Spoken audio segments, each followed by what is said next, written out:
Hi, thanks for joining me. It's Lizanne, the seasoned spouse, and I'm here today to talk to you about traveling with children, especially during the holidays. And I started just a few minutes later than usual because a couple minutes ago I was cleaning up a Cheerio mess and I was in my PJs and was not ready to do a live video because I have 4 young kids and that is my life, folks. So everyone's good now, and we are ready to talk about some tips for traveling with kids, especially during the holidays. So I have 4 little ones, and we don't typically travel home for Christmas, but we decided to do it this year. So I've been packing up and gearing up and getting ready for a pretty big trip. And as I'm doing that, I thought I would share some of my travel tips and packing advice with you. But I also welcome any of your advice and any of your tips from previous travel because we've done this a few times, but I am certainly no travel expert and I welcome any advice you have to give. So please feel free to join in anytime in the comments and I'll be reading all of them.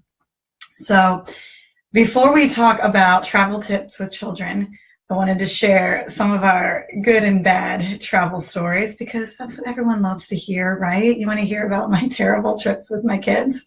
So I will tell you, we've had some bad ones. There was probably our worst trip ever was when we lived in Europe. We were stationed overseas in Europe, and we thought it would be great to travel to Portugal for Christmas. And it wouldn't have been so bad if our kids didn't develop fevers and become extremely sick and vomiting during the trip. So we ended up with at least 1, maybe 2 kids feverish, and I brought some medicine, thankfully. So that's tip number 1. Always bring some basic first aid supplies.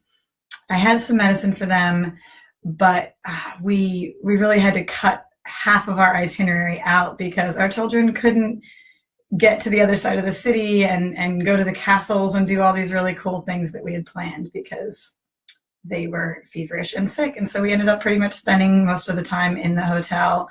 And you'd think that that was a horrible Christmas and a horrible trip, but it actually ended up being fun. And we had some really great family together time at the hotel. And we had a great time spending the holidays together. So another thing to keep in perspective when you're traveling with kids is to keep your expectations low because things are going to go wrong. That's just the way it is.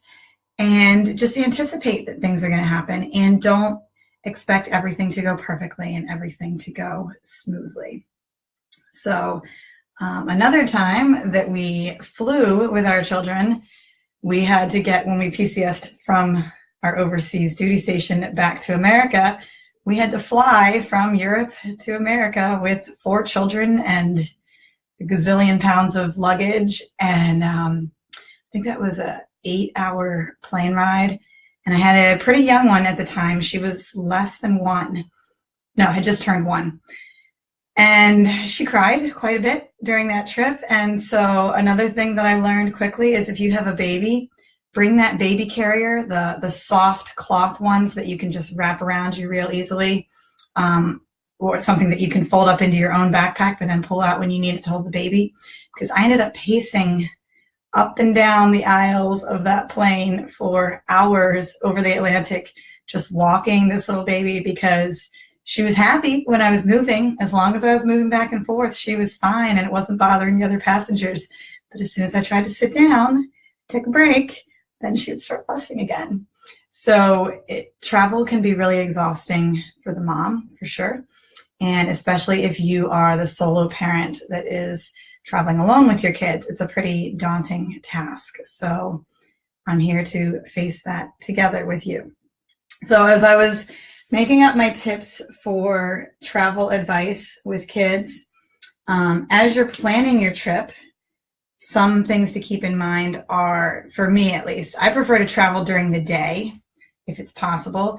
I know those red-eye flights are cheaper, but realistically, my kids are not going to sleep very well. If it's a midnight departure and I've spent hours dragging them through the airport and through lines and it's way past their bedtime, yeah, they might crash and sleep on the plane, or they might just be really exhausted and cranky for hours and just sort of snooze and nap a little bit during the night, which does not make for easy travel.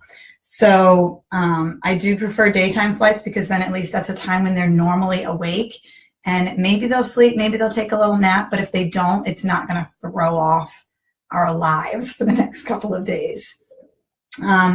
Also, when you have layovers, make sure to plan lots of time for your layovers at airports, especially if you're the only adult traveling with a group of kids, because kids cannot really hustle as well as adults can. They walk very slowly and they need bathroom breaks and they get distracted and they want to look at things and they're hungry.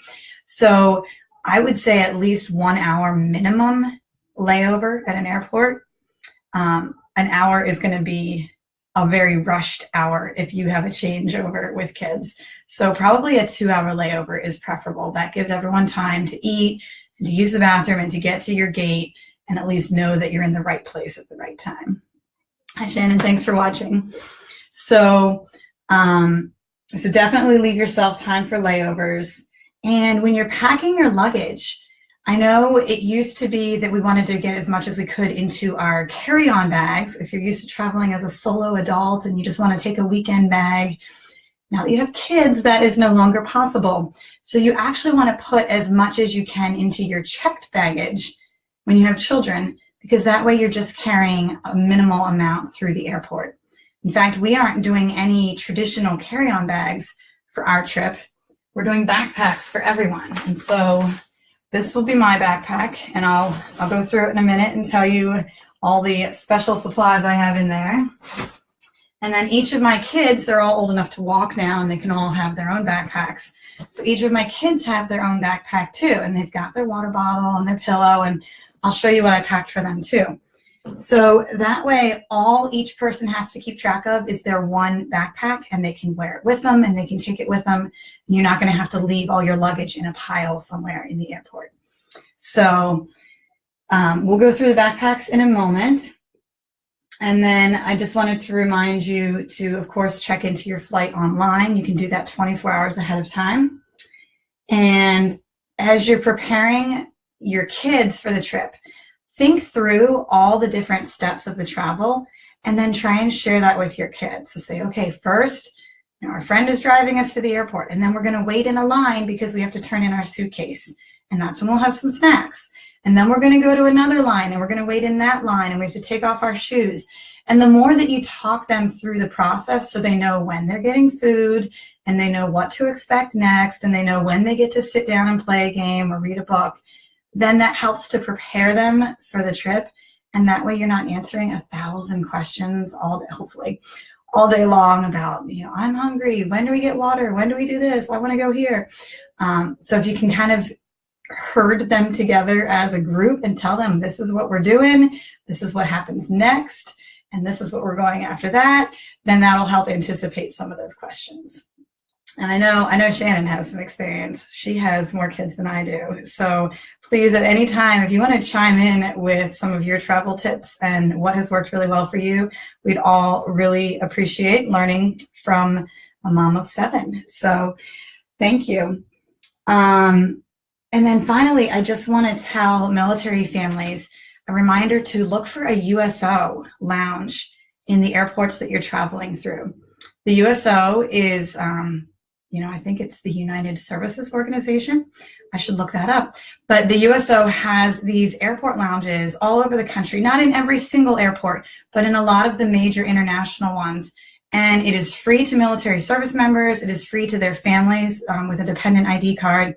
And the USO lounge is great because it's just kind of a tucked away area that the kids can run around a little bit. They've got really cozy recliners if you can get someone to lay down and take a nap. They usually have some free snacks or a microwave or some water so you can kind of refresh a little bit. And it's almost like having your own little VIP gold traveler area. So we did the USO during our overseas PCS move, and it was extremely helpful because we thought we had an 8-hour layover between our civilian airport and our military airport. And we had actually considered getting a hotel in that town because we were like, what are we going to do with kids in an airport for 8 hours? And then we discovered that there was a USO lounge in that airport, and they let us hang out there the entire day, and they had games for the kids and food, and they got some naps, and it was just a really refreshing break to a part of the trip that I thought was going to be extremely challenging. So what did Shannon say? She says she's blocked those experiences out of her brain. Well, that's true too. That's why I'm going through this, because I think sometimes as moms, even when we've traveled before, that sometimes it is just so overwhelming and so frustrating that you can't even remember how you did it last time, and you can't remember how you survived last time. You're like, I should know what I'm doing. I've done this. But it can be really hard. So that's why I'm talking through all this, so that we can kind of encourage each other and be like, yeah, you can do this. So I mentioned before that all my kids have a backpack, and I'll show you some of the cool ideas that we had to keep them entertained and distracted during our trip. So each kid has their own water bottle. They're going to be empty because, of course, you got to go through security first. But if it's a reusable water bottle, that way you can refill it anytime, any place during the trip, and hopefully save yourself tons of money on those expensive airport bottles of water. So they each have their own. They each have a travel pillow, because I don't know if they'll take naps, but at least there's a better chance if they can relax. We won't be able to spread out on any luxury seats, so a pillow is going to be helpful to them, and it's kind of fun and exciting for them too. An essential that I packed for every child is a change of clothes in a Ziploc bag. And I'm not going to lie, I have even packed one like this for myself, because you do not know when someone is going to spill something or sit in something or dump something all over you. And depending how long you're traveling, it is really good to have a change of clothes. And it's important to have it in the Ziploc bag, because that way when you have the clothes that have either been pooped on or spit up on or destroyed in some way, you can just put the dirty stuff into that Ziploc bag, seal it up, and either throw it away or deal with it later or put it back in your bag, do what you need to do.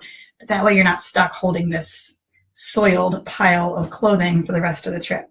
So a Ziploc bag with clothes is in every single child's backpack. And that's important also because that way they have it with them, carried on the plane throughout your whole trip. So even if they dump something in the airport or wherever they are, you don't need to be getting into your checked luggage for changes of clothes. And then for the fun part of their backpacks, this one has an extra pillow because she has to carry her little sister's pillow.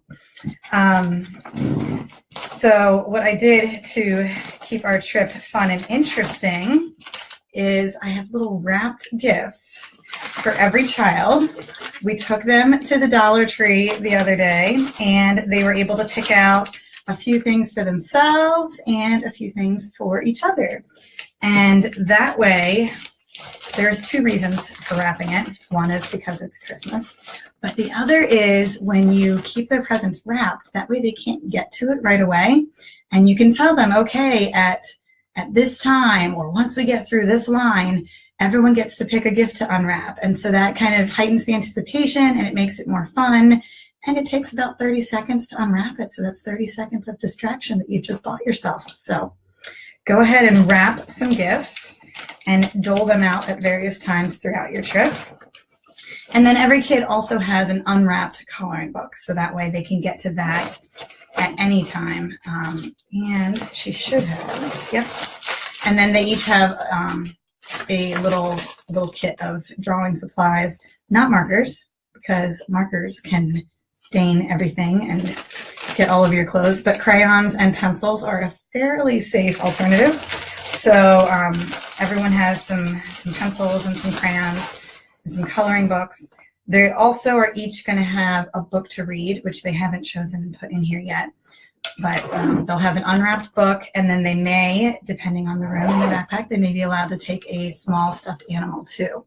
So that way they've got lots of alternatives. You can do coloring time, you can do reading time, they can cuddle up with their animal, and then at certain points throughout the trip you can say, okay, now you can unwrap a gift. And each of those wrapped gifts is either a book or a coloring project or a toy that they picked out from the dollar store that they want to play with. So hopefully that gives you some extra time. Maybe they play with it for 10 minutes, maybe they play with it for 30 minutes, but the exciting part is that they have something new and exciting to distract them that they haven't played with before. So it keeps them from getting bored just a little bit longer. So that's what each kid has. It's not very heavy. It's just, some clothes and some little toys and a pillow. So any age child should be able to carry their own little backpack through the airport, and you can adjust it for the age of your child and their interest and everything. But hopefully that'll keep them interested for a little while. Now for me, my backpack has not as many wrapped presents, more practical things. And so I'll walk you through some of that. So we don't need diapers anymore, but I did bring some pull-ups just in case for our youngest, because you never know when you might need them.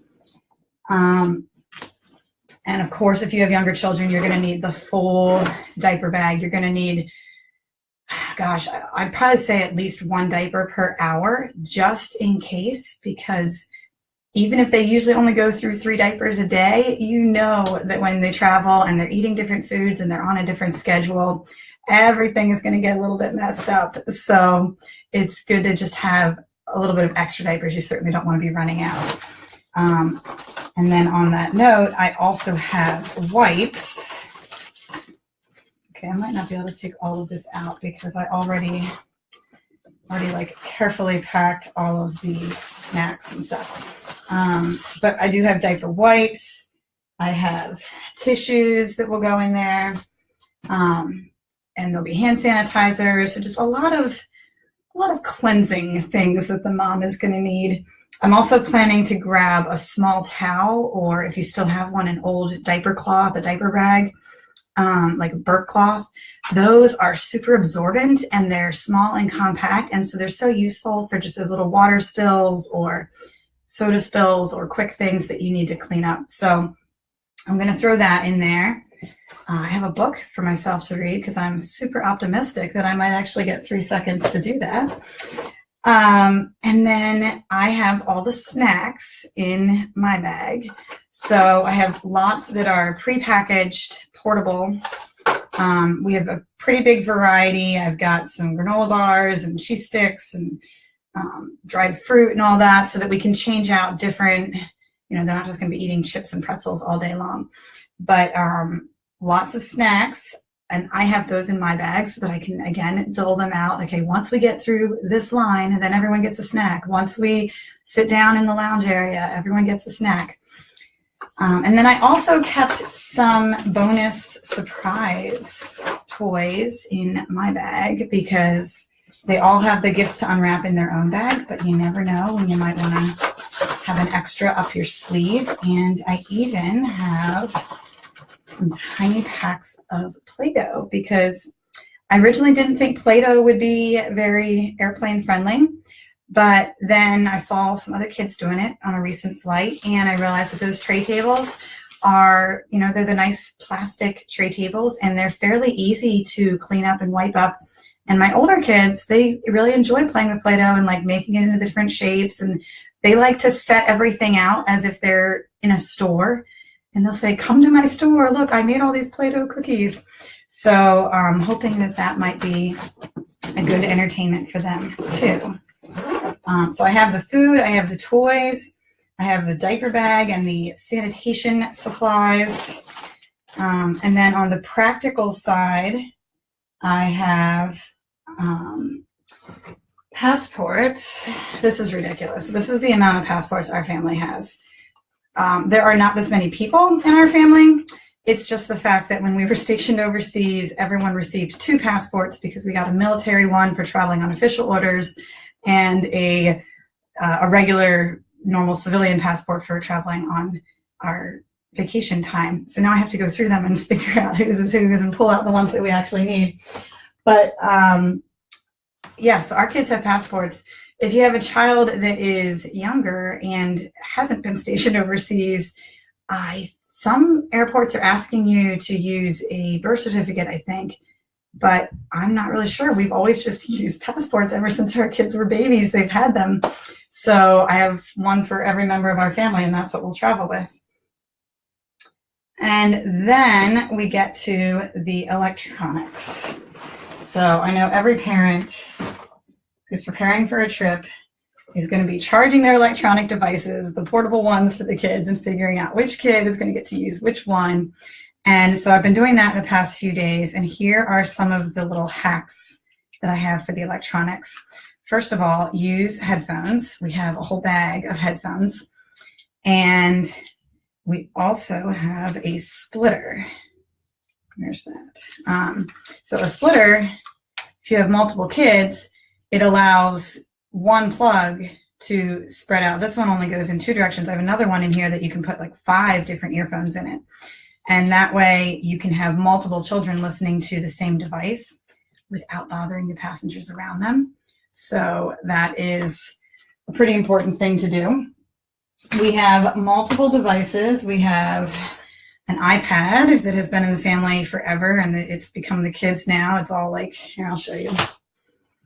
This is what children do to your life. It has a huge hole where the baby like smashed a toy into it, but it still works. So that's what they get to play on. And then we have a free tablet we got when we upgraded our cell phones recently. So that is the kids. And then this is a DS that used to be my husband's, and he's handed it on down to the children now. So between those and my phone, we have a variety of apps and movies that we've uploaded. And so a big tip is to prepare your electronics and try to download everything in advance, because you may have some Wi-Fi capability at the airport, but you're not going to want to be downloading a huge amount of data, a new app or a new program while you're on the airport Wi-Fi. You want to do that at your house where you can do it for free streaming. So make sure that you look up certain apps that will work offline, because if your kids are used to playing the apps at their own house where they have Wi-Fi all the time, then some of those apps aren't going to work at the airplane and they will be sad. So research which ones will work offline. Make sure you're downloading offline friendly apps. And then if you use a streaming video service like Netflix or Amazon, maybe Hulu, then you should be able to download some of their favorite shows and movies directly onto your device, because obviously it won't play unless it's saved on the device. So do that ahead of time, because it does take a little time to download those shows, and you got to balance your storage properly, make sure you have enough room for it. But I let each kid pick out a couple of their favorite shows, and then I think there's at least one movie on each of the devices also. So we can kind of shuffle them around. If one dies, we can take turns on another one. And that way we have a few hours of things for them to watch during our long trip. I also like audio things, not just visual movies for them to watch, but one of my favorite apps is Audible. And I'm not paid to say this, I'm just telling you because I've used it before and I really like it. Audible is listening to audiobooks. I think our initial downloads were free, and then there's a monthly subscription, and you get so many credits per month, which you can use to buy whatever books you want. And they have a great selection of adult books, but I don't have a lot of time to listen to audiobooks on my own. But I love their kids' books. And so we always use them when we travel, because you can plug any of your devices into your car radio if you have a long car trip. And so when we traveled cross country for a cross country PCS, we listened to a few audiobooks for about a week. And it was cool because the whole family kind of got into it. And there was times when the kids would all fall asleep, and it was just my husband driving and the book is still playing. And I was like, oh, do you want me to pause it now? They're all asleep. And he's like, no, this is really interesting. I want to know what happens next. So it definitely makes the hours go by faster when you are driving on a long trip. And if you're flying, it's great too, because as long as they are downloaded onto the device, you can play them anytime. You already own them and they're already stored there. So I picked some that are kid friendly, and my kids, it's awesome. They'll just sit there with their headphones listening to an audiobook and not move for quite a while, which is a huge feat for them. So I love audiobooks. And they're great because they can be used at any age. Even kids that can barely read yet, they can still listen. So things like the Magic Tree House is a really long series. We like the Brian Jakes books about Redwall and Mossflower. They're actually pretty long books. They'd be way too long for kids to read on their own, but it's all about this woodland fantasy world of mice, and the bad guys are all like evil animals, and then the good animals are all like working together at this castle to help each other out. So that's a really fun adventure series, and it has riddles and puzzles and things, and it really keeps them engaged. So they will listen to those, and then there's a few classics. My son wanted Treasure Island. I think my daughter wanted Anne of Green Gables. So we got all those onto the devices, and they're ready to go. And then I also recently learned that Pandora, the app, will allow you to download some of your stations so that you can listen to them offline, which is really cool because my oldest has been listening to some Pandora music lately, and I didn't think she'd be able to do it during our trip, even though she'd asked for it. And then I learned that I could download her entire station. Now, it does take up a decent amount of storage space, but I don't have iTunes and music downloaded onto my device itself. So Pandora is another way to get music onto your device without paying per song. So that is going to be great for her to be able to listen to that. And then finally, download a travel app for if you're traveling by air, for your airline or for your airport or for the company that you used if you booked through Travelocity or Expedia. Download all of their apps because they will send you push notifications offline if a flight has been delayed. They'll show you where your next gate is going to be at the airport, so you can kind of plan out how long you have to walk if you've got a changeover. So those apps are really helpful, and they'll work even if you don't have the internet connection. So we've gone through the backpacks, we've gone through the electronics, and I think I only have a few closing tips. So if you are watching, please, in the comments, share with me something that has worked really well when you have traveled with kids, or if you could feel comfortable, share with me something that ruined your trip with kids so that the rest of us watching can all benefit from those tips and learn and not make the same mistakes. So my final tips are on the travel day, whether you're doing a car ride or an airplane trip. Obviously, you want to make sure that your electronics are fully charged. That's a big thing. The longer their charge is, the better it's going to go. And I forgot to tell you, if you have a portable charger, you want to make sure that's also charged up and ready to go, because that can buy you a few extra hours of time on your phone or your iPads or your electronics. So pack a portable charger. If you are flying, give yourself lots of extra time to get through the security lines. If you traveled before just as a solo person, it's not that big of a deal. But with kids, they're going to have to take their shoes off, and they're going to have to unload everything, and it might take a little bit longer. So account for that extra time when you're planning your trip. Try to take everyone to the bathroom as a group as often as possible. So as soon as you get through the security lines, head to the bathroom and then go to your gate. And then if you've got a long wait at your gate, take everyone to the bathroom again before they get on the plane. The more that you can do it together as a group, hopefully, the more that you can prevent those accidents and sudden whining when they need to go to a bathroom and there's none in sight. Also, I know some people like to give their kids Benadryl or a different medication to try and make them sleep during a long trip, and I really discourage that. I'm not a doctor or anything, so take my advice for what it's worth. But I do know that with some kids, Benadryl can actually make them really hyper, because that is the case with my oldest. And my kids are already energetic and hyper enough. I do not need any medicine that's going to be messing with their systems. So I really discourage using medicine as a specific sleep aid. You know, there's no magic wand that we can wave over the kids and make them go to sleep. The best we can do is keep them comfortable, try and keep them rested, try and keep them well fed. So I'd much rather focus on trying to give them normal, healthy food in their diet in the days leading up to the trip to try and keep them as normal and regular as possible, rather than trying to give them medication to make them fall asleep. So I don't use that. If your doctor prescribes it, that's a whole different thing, but I wouldn't recommend that as a go-to. And finally, I just want to say, have backup plans. Expect that things are going to go wrong.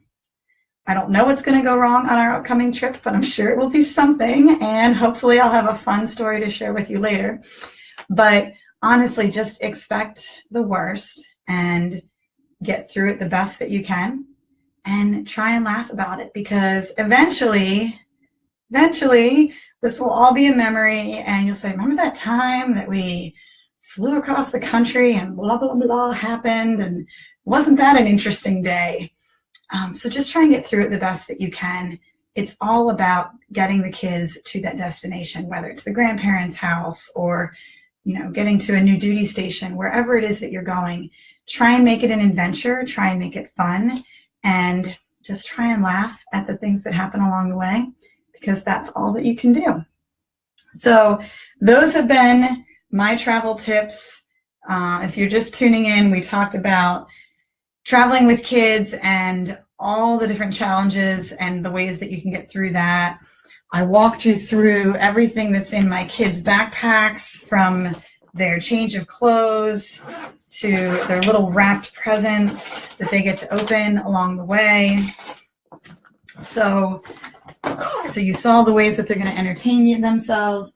We talked about the different electronics that they're bringing and what to download in advance to prepare for your trip offline. And then I talked about everything that is in my bag, the mom bag of survival, from the baby wipes to the diapers to all the snacks and the backup surprise gifts, plus the practical things like the passports and the you're going to need your boarding passes and everything too. And I did say that I've got a bottle of water, well, an empty bottle, to fill with water for every member of the family, because keeping hydrated during a trip is a pretty important thing to do. So those have been my tips for traveling with children. I really appreciate everyone who tuned in, and thank you so much. Feel free to leave any of your questions or comments in the comments, and I always go back and read them, and I'll respond as soon as I can. So wish me luck on our upcoming travels. I wish all of you safe travels, happy holidays, Merry Christmas, and I will see you in the new year. Bye.